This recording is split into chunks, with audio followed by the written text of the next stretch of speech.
La Ligue provinciale de kickboxing et autres disciplines affinitaires lance leurs activités comptant pour la saison sportive 2024-2025.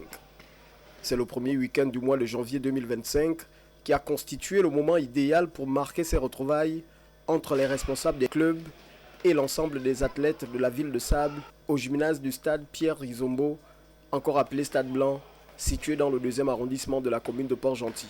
Nous avons invité toutes les ligues, la ligue de kickboxing, la ligue de boxe arabe et la ligue de taille, Muay Thai.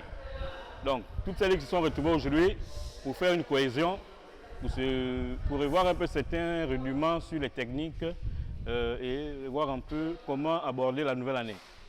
Alors, cette année, on a fait notre programme sur la formation et les compétitions. Vous allez constater que depuis que vous êtes dans la salle, c'est l'ensemble des clubs de l'Ogooué-Maritime qui sont réunis et nous avons invité certains coachs à monter certaines techniques à certains athlètes, pour certains qui ont oublié et certains qui veulent continuer aussi dans l'art.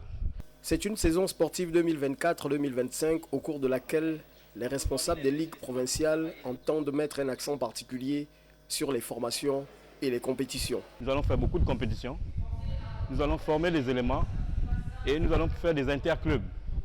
Et dedans, nous allons aussi essayer de voir un peu comment nous pouvons aborder aussi le championnat national. Sinon, aller plus loin. Tous les samedis, nous devons nous retrouver pour faire une cohésion entre clubs et entre instructeurs. Et en même temps, pendant la saison, nous aurons aussi des stages. Nous aurons un stage, par exemple, le 18, en boxe arabe, avec le maître Thierry. Et nous aurons aussi un stage de full contact avec le maître Alex. Suivra un stage d'arbitrage. Donc, ouais, tout ça, c'est pour montrer un peu, pour reprendre un peu certaines techniques que nous avons peut-être oubliées et que nous devons aussi renforcer. Malgré les conditions précaires auxquelles ils sont confrontés, ces encadreurs locaux s'attellent à donner le meilleur d'eux-mêmes pour accompagner les jeunes sportifs dans leur passion.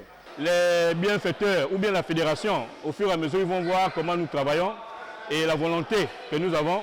J'espère que le matériel va suivre. Mais nous n'allons pas le seul sport parce qu'il n'y a pas de matériel ou bien parce qu'il n'y a pas de conditions. Les enfants aiment ça. Donc, quelles que soient les conditions, nous abordons les compétitions et je pense que le reste suivra. Cette journée, particulièrement axée sur la révision des aspects techniques, histoire de soumettre le corps aux conditions physiques, aura suscité un engouement de taille de la part des acteurs sportifs de Port-Gentil.